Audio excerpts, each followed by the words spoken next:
How's it going? Today I'm going to talk about the second song on Tundra, Kosciuszko. By now the album will have been out. I just want to say thank you guys for listening to it if you have, and if you have not, please go check it out. A lot of blood, sweat, tears, and heavy emotions went into making it, as does most of the stuff I do.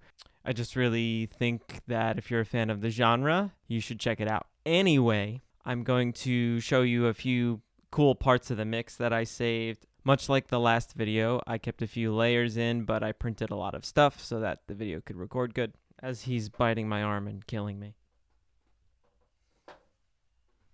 This song is named Kosciuszko after the tallest mountain in Australia, which I had the opportunity to go to in 2018. I experienced the immense feeling of failure that day because I thought I would have enough time to climb it and go to the top, but I didn't have enough daylight, and we didn't have any other time in Australia to complete the summit of that mountain. So I set out to make a song that felt as defeating as that moment, emotional, tense, much like the first track on the record, but a bit different, more streamlined, something less life or death, more of like a hard life lesson. But I still want it to be very wintry and have that feeling of desolation and very still sounding. So setting up the palette for those emotions would be the drums and guitar that start the song. That chord progression, is one I've been a fan of for a while, and this song's in a very weird tuning. So the whole guitar, imagine the guitar half step down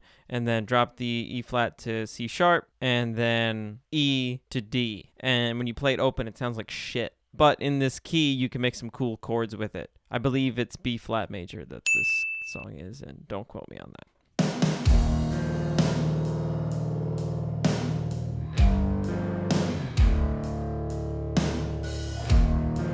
So getting right into it, drums, guitar. I will go from the top again. But the drum chain is mostly just like the last song. However, I have a few different drum room type tones on here. I used most of the same techniques to compress, EQ, filter the drums, and pretty much the same samples, tweaking here or there. I have two snare samples in this. One goes at the end of the song for the big part, the climactic part. The other is kind of journeying on throughout. So kick by itself.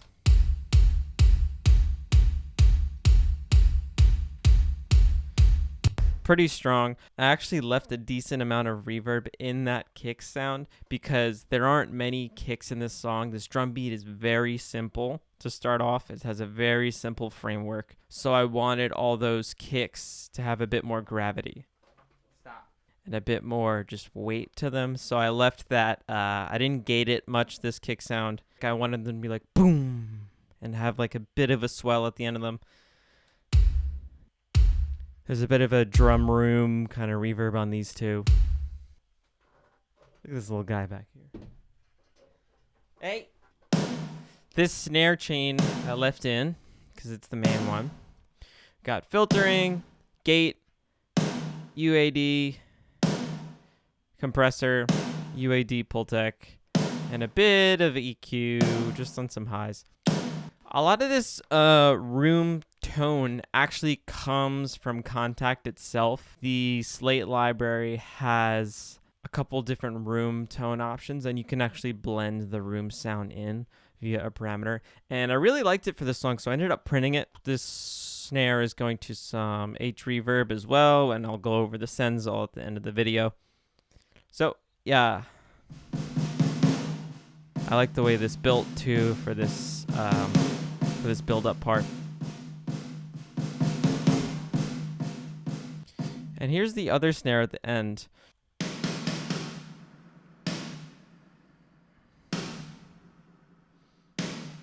This has a much larger reverb tail to it because this end is just supposed to be huge. Playing these two snares together.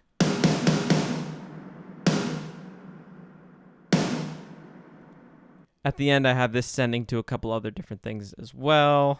Toms, there's barely any toms in this song. That's just a stylistic thing. I didn't even intend for it to end up that way. Yeah, I can count on my hands the amount of rack tom hits in this song. Floor tom, there's a little bit more, but just not a tom heavy song. I don't know. Sometimes that just happens. Same kind of room reverb being sent as the snare and kick.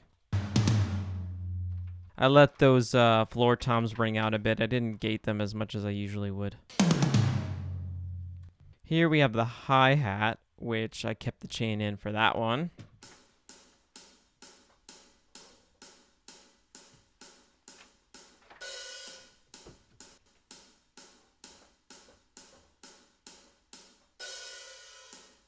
Filtering before, compression, more compression. HEQ I used this time because I wanted a bit more control than the UAD Pultec.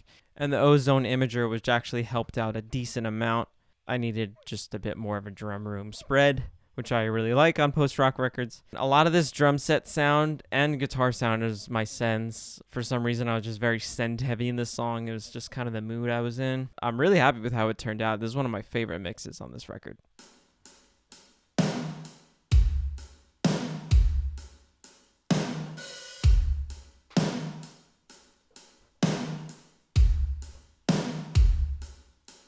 We have some cymbals here every now and then. Same thing, used a bit of the room tone in the library on Contact.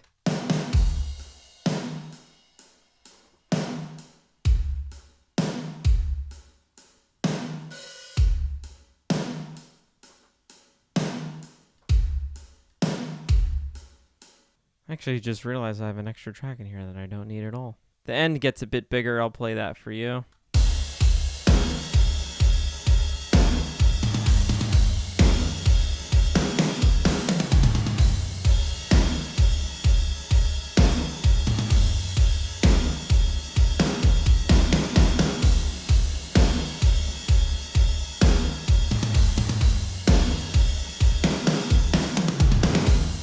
Yeah, that's probably some of my favorite drum tones on this record. Super crisp, super clear, exactly how I wanted it. Pretty much all the shells, I just let them have so much more weight, just because the drum part isn't like crazy and super playing a lot of notes. So mixing that way really helped the simplicity of the drums shine through.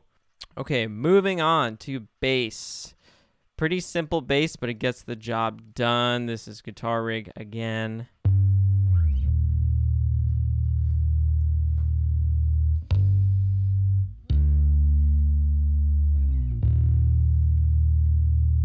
Have it spread a bit, but I also used some bass chords on this. Got a little bit of a chorus effect going on. A little bit of distortion. Things you can't really pick out unless you really hear it by itself, but I think it helps with the overall mix. Put the drums in there for you.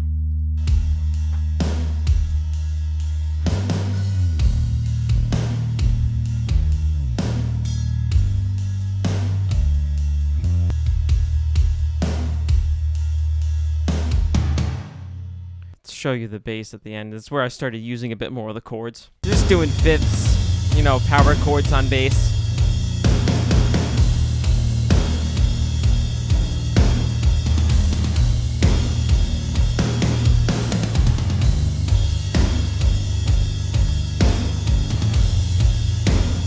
Have volume automated on some fills, like this one I really love.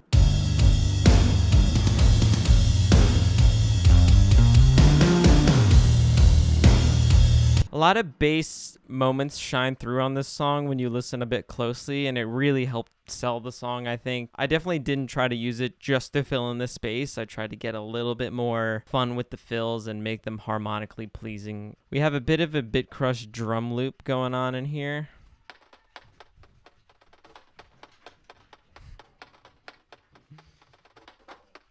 This is just a sample I had from the Kashmir Pack. It's a sample of like a trap kind of drum hi-hat. I'll play you the sample without any plugins on it. Something you'd normally hear in a hip-hop song or whatever, or a lot of modern pop music, but not for me. So it's got a crushed effect via the Redux. EQ'd all the lows and highs out. I only wanted it to fill a specific part of the frequency spectrum, so I tightened that down there. And then we didn't want it in the center, wanted it spread out. If you're listening with headphones, you'll probably hear the difference on that. And I only really have that going on in the beginning part of the song. It meshes nicely with the drums. I'll put it in there. Just adds a bit more of a hop to everything. But I didn't want it to be too in your face because then that would kind of not be appropriate for the genre, I think. Put the bass in there.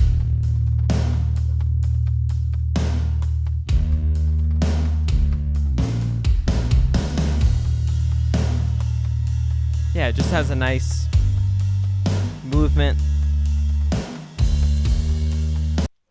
So while I'm freezing this, the main guitar in this song is my favorite tone on the record. I didn't fight like hell to get it. I got really lucky. I made a nice happy accident when dialing this tone in. I wanted something heavy, but not in the like metal way, in just the emotional heavy way. Something kind of like doomy, like I don't know how to describe it. I wanted something that just sounded dirty, but not in the way where it was like turning the gain up on the amp. So I sought a few different methods for this tone. I have guitar rig. I have a standard hot plex kind of tone in here. Compressed it. Control room. Messed with a few of the microphones. What is really creating the tone here, and this is not something I normally ever do, is H reverb right after the amp. And this little tiny analog drive thing here. Actually, it's not analog. That's turned off. But the drive on the H reverb, when you dial it in specifically and get it, all the other stuff, it just creates this heavy but not metal heavy tone, if that makes sense.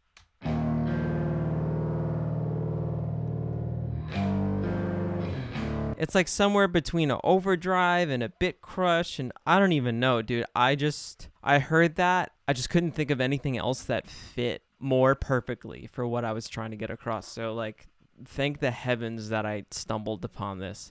And sometimes I like the way that short decay and really wet reverb, I really like how that sounds sometimes on certain instruments. I don't want things to be so direct sometimes when I'm mixing. That's a stylistic thing because I think in lots of pop music and hip hop, and you do want things to be very direct and focused. But I think when I'm messing around with Secret Garden stuff and more ambient kind of stuff, I don't want things to be so centered and poised. So we have this beautiful sound that it's like just so saturated. And the chords are so simple, and it just has this clarity and weight to it, which I just love. Now let me show you, just kind of build it from the bottom up. Yeah, that's what I started out with. Just very lightly distorted. Then we start adding this H reverb. Totally changed the tonal quality of this sound. Compress it. Bring it up to leveling volume. EQ it a bit. Now it's getting there. This is automated for a certain part in the song via mixing. And I'll put this back. Just boosted the lows a bit. So that's me professing my love for H reverb. Thank you, H reverb, for existing. You completely saved this song. This part of the bridge is sick because it just sounds like you're in the other room. I think I stole this chord progression from a song on Doppelganger by the Fall of Troy. I don't know which song. Delicate but heavy. That's what this song is. Delicate but heavy. Don't know how I got there, but I got there, and I'm stoked with it. So we have some more stuff.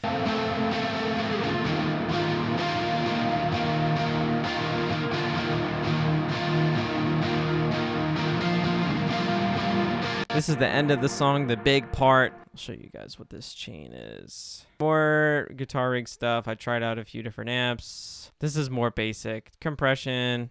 Here's what I was doing with the EQ. I took down some of the 5K stuff, slightly dipped 3K, and I didn't really touch anything else. Just love the CQ. My compression settings are down here. Getting like 10 dB of gain reduction. Sometimes with the digital compressors, you want to crank them a bit more. Automated to the sends again. And I think this is just a double over here. Moving over to this tremolo guitar type sound. Guitar Rig's tremolo does plenty fine. I have no problems with it. I needed just a very simple tremolo effect to get that washy kind of like wavy feel to the guitars. This is basically an auxiliary part to the main guitar, so I'll play the two at the same time after I play just this by itself. Just kind of harmonizing with stuff.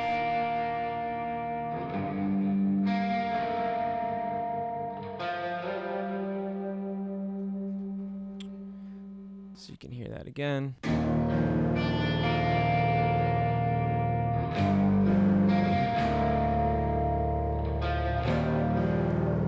I love how these two fit together so much.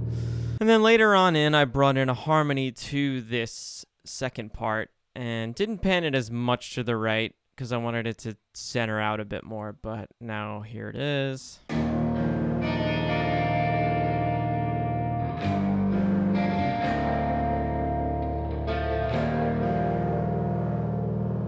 I'll play this harmony part by itself.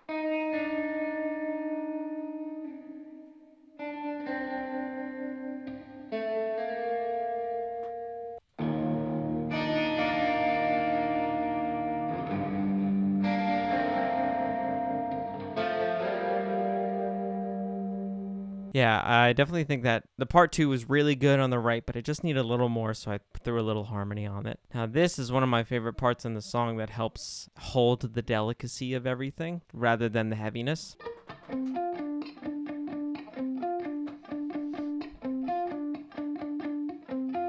I kept this chain in to show you. It is Guitar Rig. Had one of their orange sounds. Little reflector on a nice short decay, fairly wet. Just ended up taking things out of the focal point and just giving them a bit more space. You see how it goes right to the center when I take that reverb off? I didn't want that. I didn't want that poignancy. Just a bit of a spread. Sometimes reverbs do that, and it's sick. This is just a 2A to bring it back to speed in terms of volume and some corrective EQ. Play that with the drums.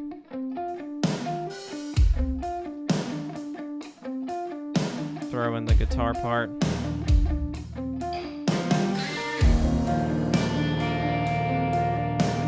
It all has a nice little hop to it. Everything has a place. That's what I love about this song. Everything has a place, and everything fits nicely into that place.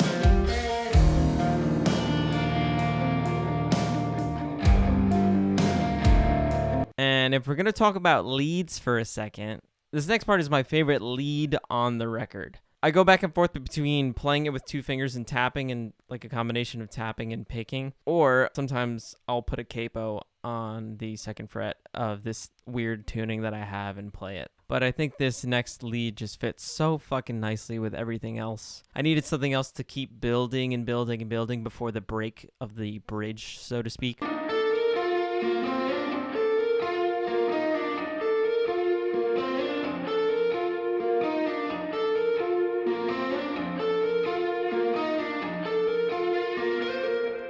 Yeah, with the melody and everything, it was just like the perfect counterpoint. The melody's at the bottom of the session, you know, the main melody.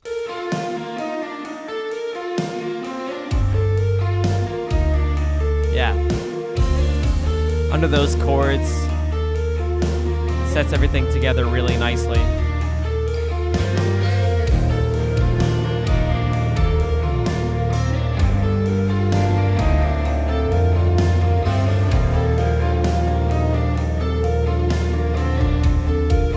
A lot of meticulously crafted guitar parts on this song. It feels so open, you know, like an open wound, this song. I wanted whatever was to go in really count. Okay, so we have some more rhythm guitars for the big part of the song. I actually brought out my Les Paul for this. God bless that thing. It's a Gibson Les Paul Raw Power Studio from 2010 in olive green. If I could find a picture of it, I will put it in this video. The thing is fucking sick. And it sounds really good on rhythm guitar. And it was giving me some tones that I would not be able to get with just my Tomlin for like this really raunchy ending. Just...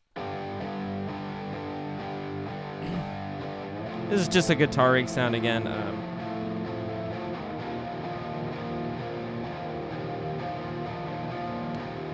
And the right chords too. I didn't want to play too high up on the neck. I doubled these and pan left and right, but I also put like a center part in with just like 2 notes. And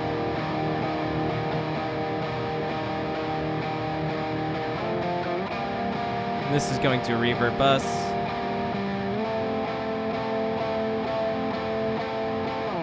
It's actually taking a lot of headroom, more than I thought.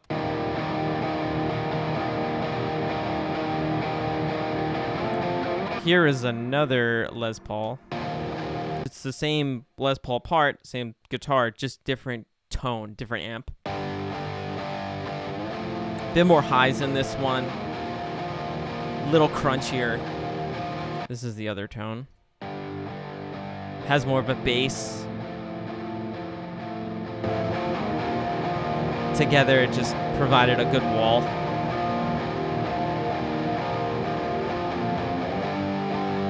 And then there's one more lead at the end of this song, just because I think it needed something else to move in. It starts out low in terms of automation.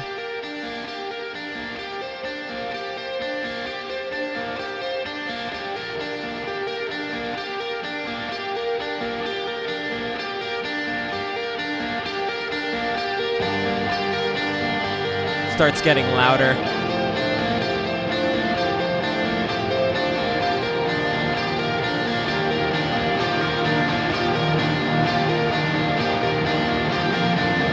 And I wanted the melody to be centered mostly, so I put this part off to the left a bit, just so it had its own space. So by the time the end is kind of just going at it, it wasn't too abrasive, and everything else kind of complemented it. And the melody, which is the main part with the glockenspiel and stuff, had its own space. Also, for this little ending effect, I resampled the guitars and put it through H delay, turned up the feedback, got a cool little, you know, as if I was on the ground messing with my pedal board in front of you live at a show. I always love when bands do that live. So I wanted that effect here.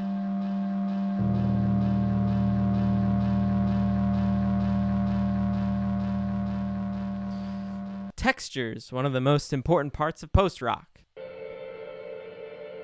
Here it is, baby, the money.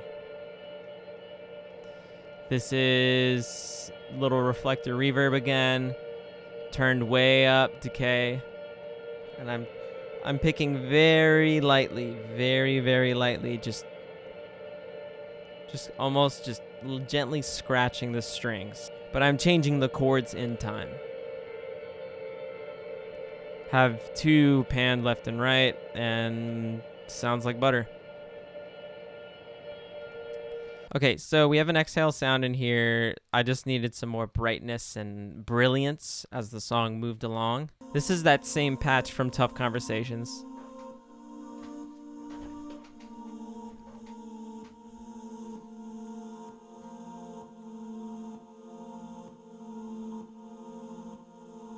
A lot of dissonant chords in here because I didn't want it to be so straightforward. I'll play this with the drums so you can hear where it is.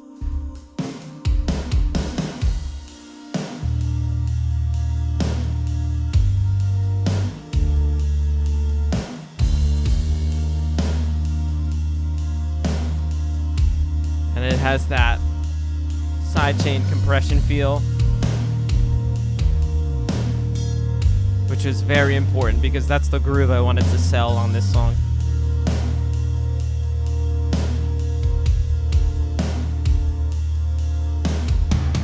And much like this part, I wanted more brilliance over the end, even more over the big parts, so that's where the strings come in. Spitfire strings again.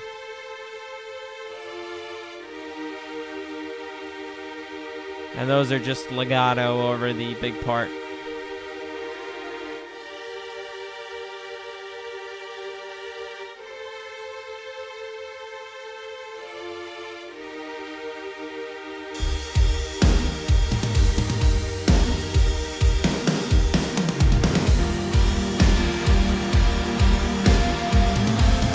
They do get drowned out a bit when the guitars come in, but I promise you they add like a nice little bit of brilliance that I wanted. It definitely helped at the bridge build tension when everything's kind of coming back.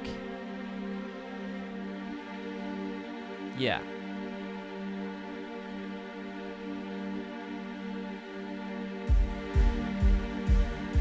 Start to add a couple more notes in the octave.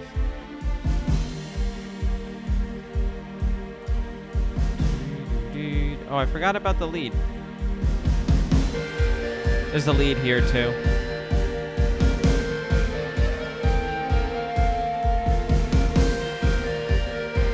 But only here.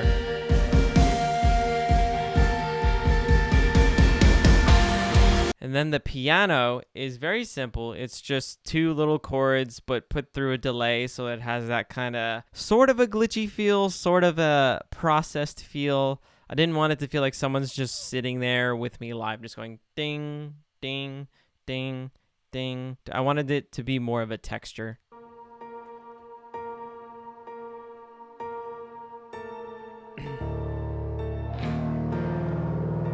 Throw this in with the drums. This is kind of the same notes as this twinkly little part. They're kind of harmonizing with each other, actually.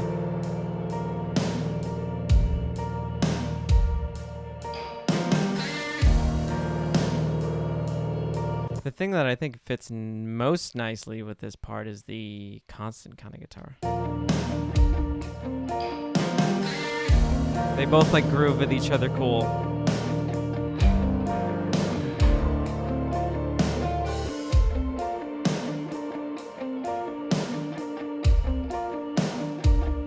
Yeah.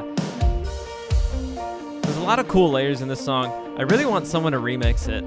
It would sound so sick, because there's a lot to pull from. Getting down to everything besides the main melody, we just have some little FX and processing. Here's that wind sample again from the first song. It's back. Yep, same sample. Sounds incredible. Was perfect during this little breakdown part. It put you in the setting more. At the top of the big part, I just have like a downlifter right here. I probably tuned that a bit. Yeah, just EQ'd out some of the highs there because it got a little too clashy with the cymbals. Oh, this is actually me resampling the whole song, much like I did at the end of Tough Conversations. I guess I'm a one-trick pony, aren't I? Just providing that swelling in, and then the ending guitar happens. So I'll actually put that end guitar in there just so you can hear. It's just supposed to come in and then let those play out.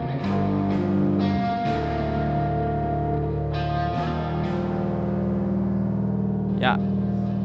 So everything else now in the session is just the sends and the melody. And the melody was when I had to group it separately. I had to make a group of everything, a group where everything but the melody was in a group, and a group with the melody. Once I thought of the melody, I was like, this song is a song now. There's no way I'm not putting this song out.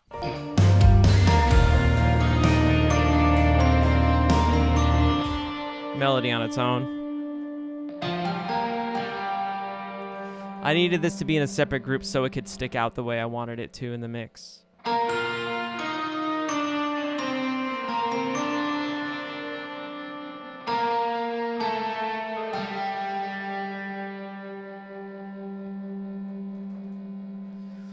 So there's a bunch of different layers that make this melody come out the way it does come out. We have a tremolo guitar to start. Shot it over a bit to the right. Just because it didn't, I don't know, it didn't sound right in the center for some reason. It needed a bit more of a wah, wah, wah, wah to it. So tremolo, perfect. This sound you probably wouldn't hear just by listening to the song. It's like processed in a weird way with a spring reverb, and I think I fucked with the pitch of the guitars. Also, I played this an octave up on the neck too.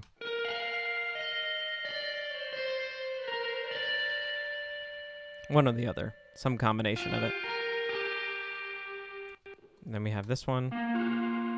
Yeah, this is pitched down.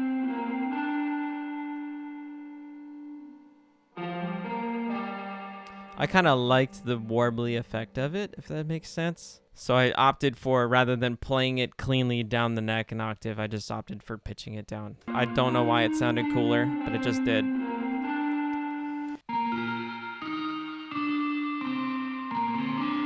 This is a sound from Operator, I think. One of the Ableton stock plugins. You can see my settings down here. I tinkered with it a tiny bit. I couldn't tell you what the preset was, but everything is right down here with it. And I also put this JJP Strings Keys plugin on it, which I actually end up putting on strings and keys a decent amount. I find that it can really bring out highs nicely, but if you set it up too much or set any parameter up too much, you can start really distorting things. So, bit of light compression, some EQing, and so all of that together, besides the other stuff, provides like a decent framework of it, but it didn't have that click that I wanted.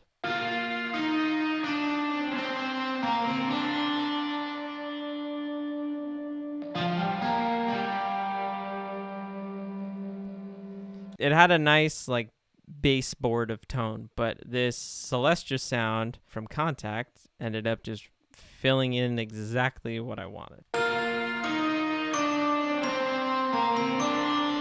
That like hit of the mallet, that's exactly what I needed. And yeah, both of them fill out things pretty nicely.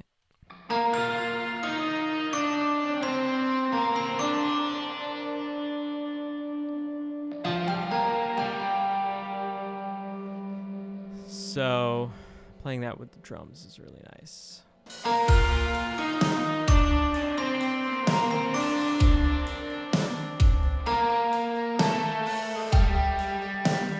Yeah, I think it sounds pretty damn convincing and exactly how I would want it if I was actually in the studio playing this part.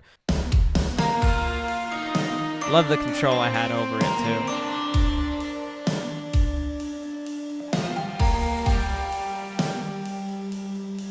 Throw some bass in there.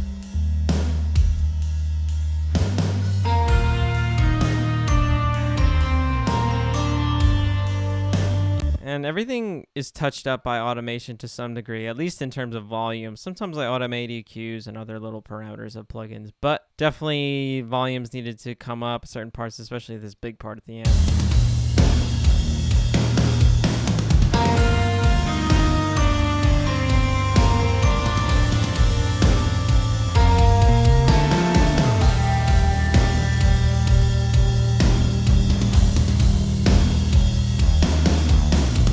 So moving on to the sends in this song, any send that's reverb or delay, I usually don't put it on without also compressing it.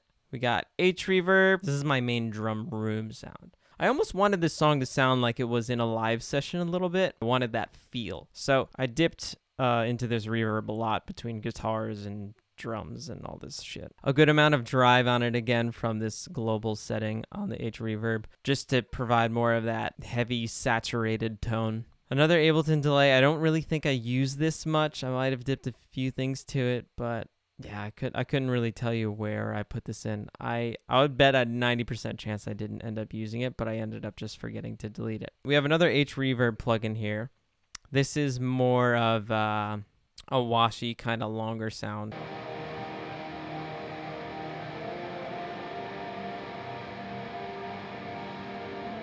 Has a 4-second decay. Fairly long. Here's the first reverb. Yeah. It's like everything but the bare tone of the songs just brought up, just only wetness, and it really helps combine with the dry tones of everything. And we have another washier kind of sound. Yeah. I like the Ableton reverb because it has this cool chorus on it, which sometimes you can use nicely, other times not. But this is a reverb and delay, so this is kind of to get like a base of tone and not have everything be so dry. And then I put it to an H delay, which is up here, 8th note, feedback up a decent amount, filtered out some of the highs on this just because I wanted more of a vibey delay on parts. I think I used it mostly at the end.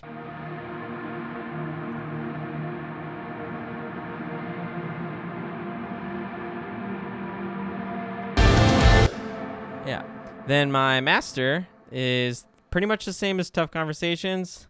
C6 again, little tweaks. The kick drum I needed to shine a bit more, so I put that again in the bottom. Not as much on the highs being brought up, and tiny dips in the mids and high mids. Ozone equalizer, same kind of thing. Matching EQ, pretty much the same. I have this as a preset, so I apply it to most of my Secret Gardens master chains. And the final ozone again, bit of stereo imaging with everything. Didn't need it too much with the mid or the low mids, but in the highs I wanted things to spread out a bit more. Once everything has its place in a mix, I feel a lot better about it. And yeah, that's Kosciuszko, everyone. Thank you so much for tuning in.